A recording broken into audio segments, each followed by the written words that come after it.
Good morning. How you doing? And good morning to you. Welcome to the Vital Health and Wellness Today podcast. Today we have our guest, Dr. Michael Edelston. He's a sports chiropractor, and he's going to be talking to us a little bit about sports chiropractic and health and wellness as it is today and how it applies to modern performance. Is that right? Most definitely. Okay. All right, Mike. Well, once again, welcome to the podcast. I know you got some great information for us, and so I'm really looking forward to hearing what you have to say. But I know you wanted to talk about stretching. Like, there's a lot of information out there, so many podcasts and YouTube videos out there about what stretching is. Very confusing because, you know, there's what do they call it? Dynamic stretching and static and all these different things. What's good to do before or after? Can we talk a little bit about, you know, your viewpoint as a sports chiropractor and a doctor of chiropractic? Exactly what is the best way to do stretching today? Most definitely. Now, there's a common misconception that stretching is just for one purpose. And there are actually many types of stretches, but right now we're just going to touch on just three basic ones. Dynamic stretching or exercise. You also have static stretching. And you also have isometric stretching or isometric contractions. For this, So wait, like if you could inform me, what is isometric stretching real quick? 'Cause that's the only one I don't recognize. Yeah, so isometric stretching, basically you're taking the muscle and keeping it in the same plane. Basically it's trying to lengthen the muscle, but at the same time you're contracting. So the contraction is actually recruiting more muscle fibers, and it's actually for the improved control of muscle control, because you're actually there and intentionally trying to contract your muscle while seeing it, and in a sense that intention kind of locks the brain in with the muscle, and you can recruit more muscle fibers the more you try to do it with intention, the more you try to do it, and it becomes a more refined, more efficient movement. Okay, so I didn't mean to derail your conversation topic. I just wanted to make sure that we were right here, Sure. and that I understood what you meant by isometrics. I didn't understand that one, but anyway, so dynamic stretching, you were gonna talk about that, yeah. Dynamic stretching, or it can actually be named dynamic exercises as well. They are synonymous. With this one specifically, dynamic, we have a flow with it. There is actually a push and a pull to it in the sense of the muscle is concerned. Now, for dynamic exercise, we're going to take the muscle through small increments of movement, depending on the sport. So let's just say that you're I'll stand up just for this. So you're a football. Well, you can demonstrate to me. Forget the cameras there. Okay, It's a conversation between you and me. So Sure. yeah, forget the cameras even there. So when we take the muscle through a dynamic motion, now we know with football players, they're real big for having to either use their hamstrings, their quads, and everything like that. Mm-hmm. So a dynamic exercise, instead of taking the muscle and just doing this or just holding your foot in an elongated position, what you would want to do is make it a whole movement, an entire movement, to where you're dynamically taking the muscle, lengthening it, and you're also shortening it, but with your actual movement. So this would be for the hamstring. It's in a shortened position, lengthened position, back to a shortened position, but it's in a fluid motion, which makes it dynamic. Yeah, fluid motion. Yes. Okay. So that type of stretch or exercise actually predisposes the muscle towards that actual movement to make it way more efficient, and actually it's almost like warming up your car, but you're warming up your car specific to what you're doing. Okay. So I'm a little old school myself. You know, I've been around for a while, and you know, it was in all sorts of sports as a young person. We just did this stretch where you just hold. Right. And so isn't it possible that it's not necessary to do that first to kind of loosen things up? You just start flow stretching. You call it dynamic stretching, right? Yeah. So the purpose of that, you're taking that muscle and actually dynamically doing the movement instead of getting in an elongated position and holding it, forcing your muscle to be lengthened. Almost, some people do it past their almost limit, and they're like trying to pain through it. You don't need to do that. For the sport or specific to your movement or your exercise, just do the bare minimum, or not the bare minimum, but do it at a relaxed kind of speed and relaxed pace to bring your muscle into getting a lengthened, shortened mode, so it can contract a lot better. Now, static stretching, which is what you actually were describing before, that has a different purpose. Its purpose isn't for like warming up right before the exercise or anything. Its purpose is actually for recovery, and from a standpoint of being a prophylactic kind of movement to help you. Prophylactic is actually helping you to get away from an injury, or it's kind of like rehab before you actually have injury in a sense. Before you need rehab. Exactly. Okay. So prehab. Right? Prehab. That term I think I heard, right? Yeah, prehab in a sense. So this is actually good because you're taking the muscle and stretching it, but the tendons are the ones that are taking that stretch with the muscle spindles and also the Golgi tendon organs. They're actually computing that information, sending it to your brain, and allowing it to come back to the muscle to actually relax and actually be recognized in that position. Right. Now, as a result of the stretch, your tendons are able to actually lock and hold a lot better in those end ranges. So it actually it reduces your risk of strain. So it's really, and what you're actually doing is taking all the tension out of the muscle when you're lengthening it in that position for a long time. So that's why we wouldn't want to do that before an exercise, mainly after. You wouldn't want to do before. So that leads to my next question, because I'm a personal trainer myself, and I've had a long history of sports activity, and so I have read some of the studies coming out that seem a little contradictory. Like some are like, do the dynamic for some say static stretch, or you call it static stretching, right? Reduces performance, and others say that it increases, or which is it? What does dynamic stretching do as far as your level of performance in sports activity if you do it beforehand? All right.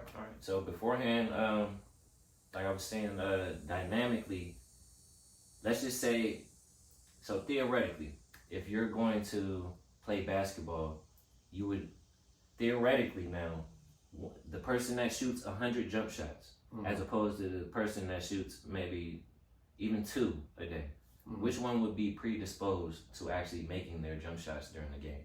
Certainly the person that does 100. Exactly. But on the flip side, I'm going to say, what about the person that does 10 and the person that does 2?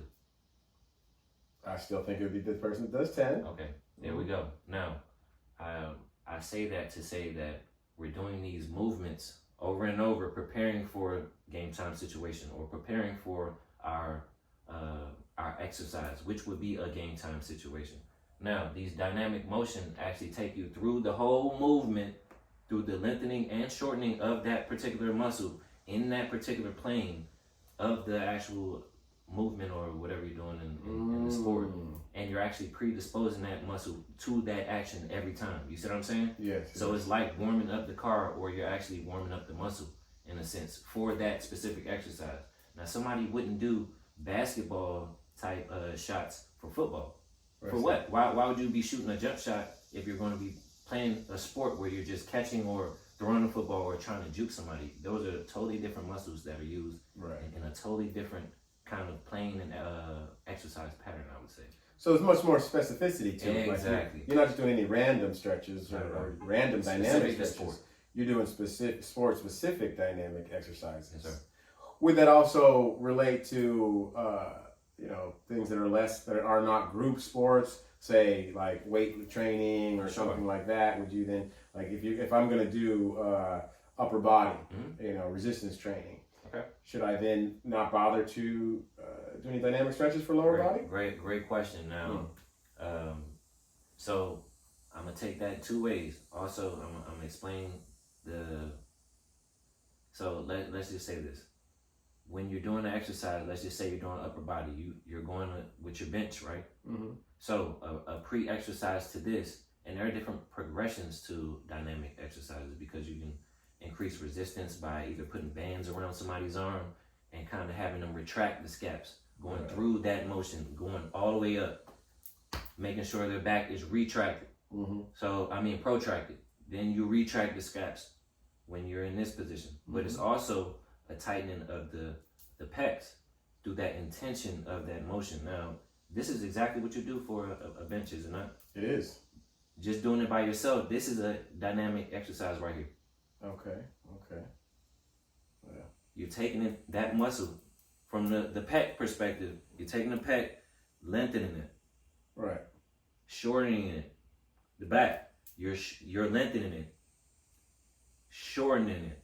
So you see what I'm saying? You're actually almost like, you're training your muscles for that specific action with the least amount of load. So when you have load, you can do it safely and effectively. I see. Okay. All right. So we're saying dynamic stretch, specific dynamic stretching, pre-activity. Yeah. And then you said the static is kind of a prehab, or is to do afterwards? No. Yeah. Exactly. Afterward. Okay. Exactly. So what about, because I think at the beginning of the conversation you mentioned isometric stretching. Yes. Where does that play in? So isometric, I kind of got my terminology a little bit turned around now. This is it's isometric contractions. Contractions. Yes. Oh, that's probably my fault there. Yeah. So with the isometric contractions, you're keeping it in the same plane, keeping it at the same degree, but all you're doing is intentionally. So I would intentionally contract my thigh. Now, my rectus femoris, my vastus lateralis, vastus medialis, vastus intermedius. These are the four muscles that make up the quad. Now, your quads, if I intentionally try to flex it, then I see exactly if I contracted the muscle or not. I wasn't able to contract my full muscle, let's just say 6 months ago. And it really, because I wasn't doing specific movements to what I needed to. I will say that through isometric contractions, their main purpose is for muscular re-education as well as recruitment of muscle fibers. Now, this is done intentionally. You're not just going through the motions with this and just set hold. No, this is an intentional contract, hold, release. Contract, hold, release. Okay. So it takes the intention and kind of locks the brain with the muscle. Right. Well, I mean, obviously to some, the layman, that may feel like it's not doing that much, but I like the terminology used a minute ago when you said re-education. Okay. So then, does it stand to reason that would be also something in rehab of some kind? Yes, sir. Okay. Especially when you're talking about rehabbing from strains, rehabbing from full tears, even partial thickness tears. We're even rehabbing from somebody may have lost sensation or lost education in their muscle that they didn't even know it.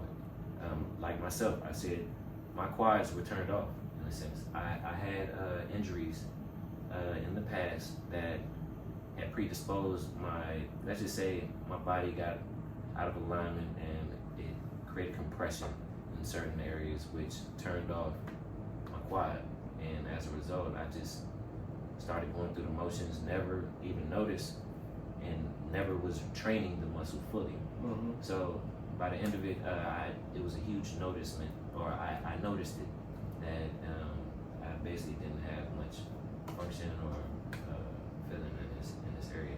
Now it's something I had to work back on. Okay, I'm very interested in that, because I'm curious about what brought you into this field and what experience you had before becoming a doctor that made you interested in it. Because I'm a personal trainer. I'm currently in chiropractic school. I'm about to be a sports doctor myself, and I've gone through certain injuries that led me into this. And I feel that a lot of people that are in chiropractic, that are sports physicians, have some really interesting stories. Sure. So why don't you let myself and the audience know what brought you into chiropractic and what is your background story?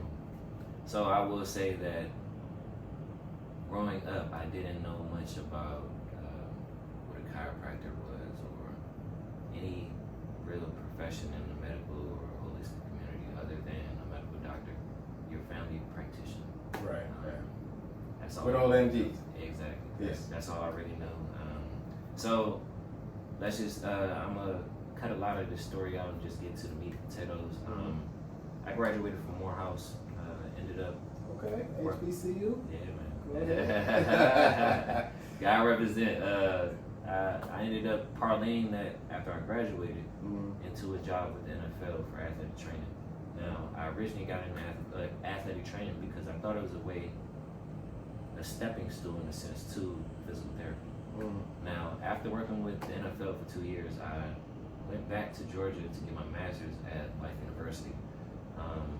Originally, the plan was to get my master's and parlay that into either going to DO school or going to PA school. So DO school for the members of our audience that osteopathy. don't. Okay, Doctor of Osteopathy, and the specific route that I wanted to take was actually an orthopedic surgeon. After I left the NFL, I thought they were cool. I thought chiropractors were cool, but I didn't really believe in it. I just felt like they were like drug pushers in a sense. But with bones, I thought that if you got adjusted once, you're just going to have to keep getting adjusted. You're going to have to go back. Oh, okay, that confused me there. Drug pushers, like, what's, who, where, no, what? Okay. I didn't mean the bad connotation. Okay. Just meant in the sense of the frequency that you would have to come to after. You would have to come to. So you had some exposure somewhere, or somebody said just you within like NFL. One of those things. Once you go to chiropractic, you're always going to keep going or something. So you said in the NFL. Yeah. That's how I kind of viewed it. It was ignorant of me because I didn't know. Right. And ignorance in this instance is pure lack of knowledge. It's not anything bad connotation. It's literally lack of knowledge. I didn't have it. No one told me. So even as prolific as chiropractic is in the NFL and most pro sports, you saw that and still had a negative connotation towards chiropractic. I did. How interesting. Yeah, I actually developed two wing scaps or two wing scapulas basically. It's basically when your run boys and stuff start to get weak and your scapulas start to flare out. And your back basically is weak, too weak to kind of hold your posture and hold your scapulas in place to make sure your movements are sound and integrity with your body in a sense. Instead of you being like this, rounded shoulders forward, anterior head carriage, you're putting a lot of stress on your system, on your bones. Yeah, a lot of people have that. They pull your shoulder back. They pull your shoulder back. As a result, your neck sticks. Your neck is in alignment more, and it's making crazy. me check my posture right now. now. It's crazy how much. All right, Doc, set me straight. Just those muscles in your back can maintain your posture, but it is, and as a result, like I said, after I left, I developed two wing scaps that I had to work back from. Now, an injury while I was getting my master's left me without feeling in my thigh. Now, this is because, let's just say, the hook kind of went through my pants and came up. Yeah, man, and it kind of sliced some stuff. And was this a car accident? No, it was let's just say. I mean, I don't want to get too personal. But, no, I was putting away medical equipment, and this medical equipment had spikes on the bottom. Okay. I put it on the flatbed, and the spikes did the opposite. Ooh. I didn't even notice. So I had to clean up the area, put ice on it. I took it off 20 minutes later, never regained feeling in my thigh. Also, there was nerve damage. Yeah, it was, and I didn't know it. I just thought I lost feeling. I didn't know. I thought the ice did it, honestly. Interesting. At the time, I was working with an orthopedic surgeon in the mornings. Shadowing surgeries about 2 hours every other day. Okay. And at Emory Hospital, none of the doctors at Emory could tell me anything, none of the specialists, but neuralgia paresthetica, which is a catch-all term for you just lost feeling in your thigh. Right. There's no there seems to be a lot of that in the medical field, right? Yeah, man. No action or recourse. Idiopathic neuralgia, right? Yeah, man. It created a lot of frustration in me, and I don't know. Me, I'm a person that gets frustrated if I can't physically do something.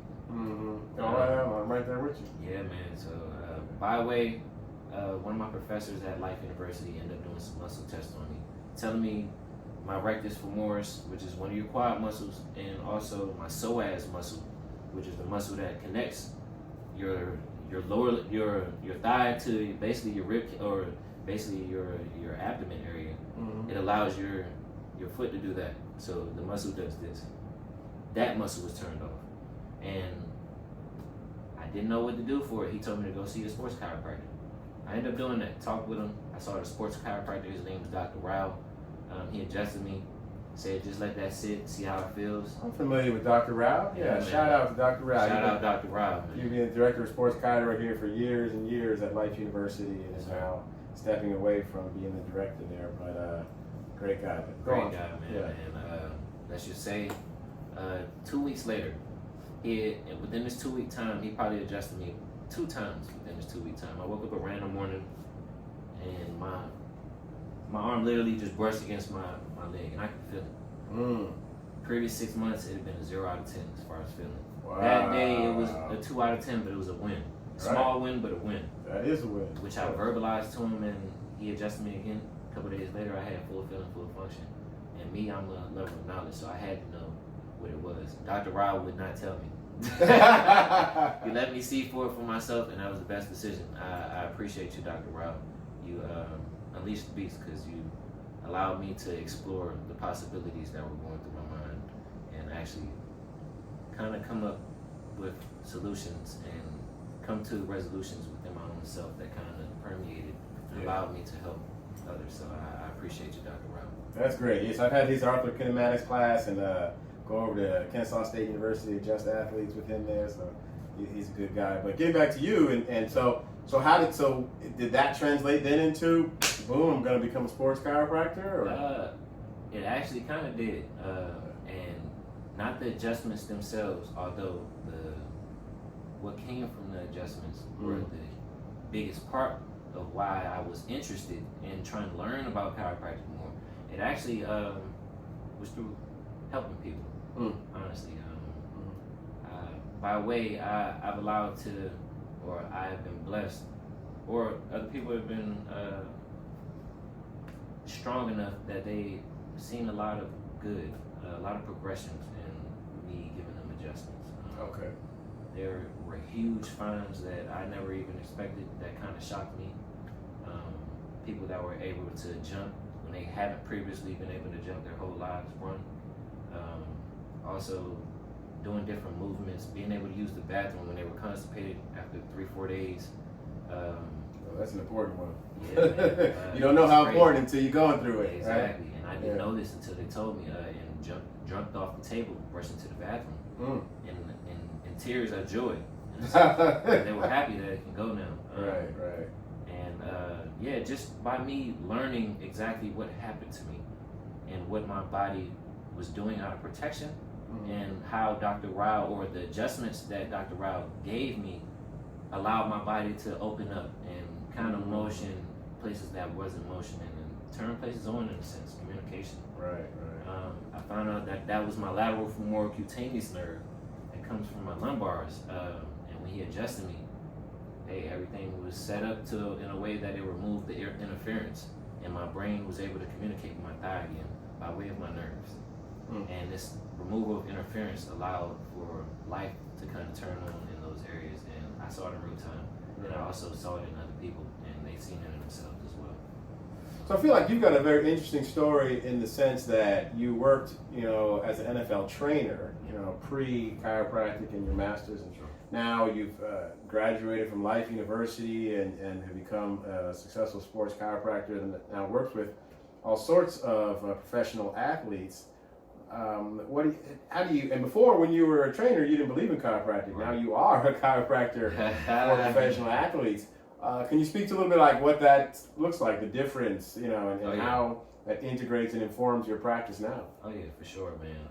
I will say, pre getting into chiropractic, a lot like what I see in society today, we have society kind of views the body in a musculoskeletal kind of perception, or maybe you can say aspect. They view that aspect of the body, and they kind of view it as it supersedes everything else, in a sense. If we have a stomach ache or something like that, or maybe that would be a bad example. Maybe if we had we tweaked our knee, or maybe our back is hurting, we're thinking that it's our muscle, or we're thinking that it's dealing with whatever muscle is around that area. Right. And it's really not even the muscle a lot. It's just that's where the reference to the pain is.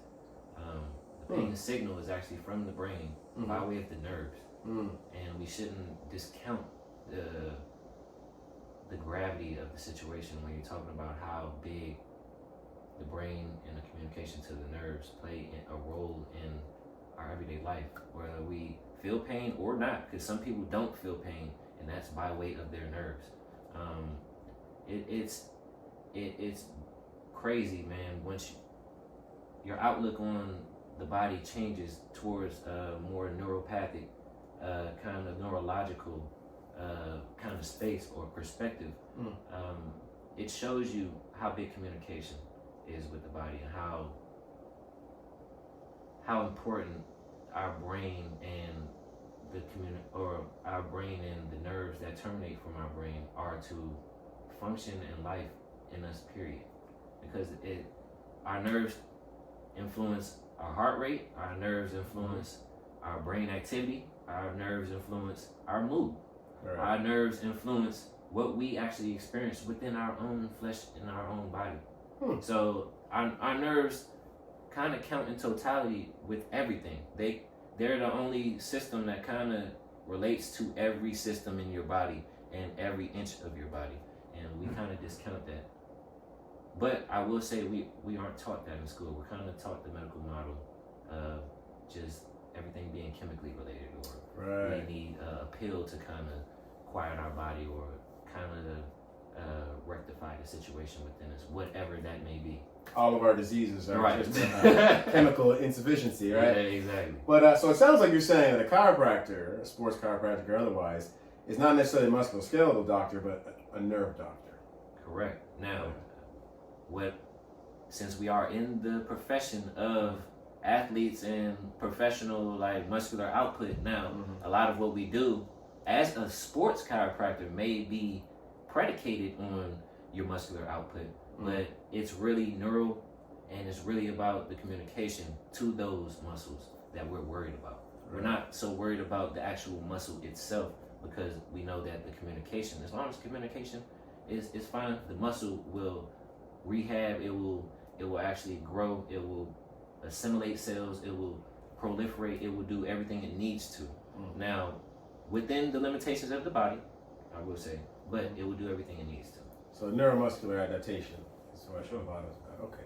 So bringing this around full circle, because we're just about out of time on our show today, but we started off talking about stretching, the difference between dynamic stretching and static, isometric, if I have that terminology right, and then how it kind of relates to chiropractic and your experience in the NFL.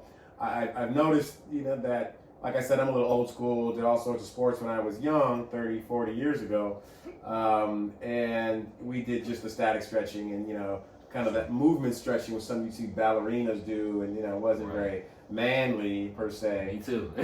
and so now, you see these football teams doing all this, stuff and everything like that. Is that, something that you're having these professional athletes do, and, you're having them go through all those kind of dynamic ballerina type motions? Yes, sir. Yeah. And I will say athletes actually do a lot of that just throughout their daily lives, because they prehab that way as well, taking the body through its range of motion in a nice kind of unweighted way. But I will say that when dealing with injuries, you could be dealing with anything, man, and you taking these small movement patterns within a safe range of the body, you're only going to cement in your mind that these angles and these kind of movements that you're doing will be compacted in your mind. They'll be safe, because the muscles will develop that tensegrity pattern. They will develop that push and pull, knowing when to tense, knowing when to relax, knowing when to give, knowing when to protect. It'll know that, and compression and tension pattern. Exactly, and it'll only cement that within your mind. Now, as far as the exercise that you were talking about, another one, yoga.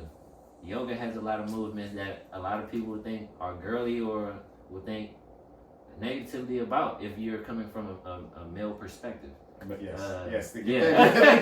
Clarify that. It's the 21st century. Exactly. If you're coming from a male perspective, old school male perspective, the macho man, they don't want to be going through these different movements to where they seem dainty or whatever. When it's really not. You're taking your body in these areas or in these planes that allow you to kind of your brain to be comfortable with whatever motion that you're going to do.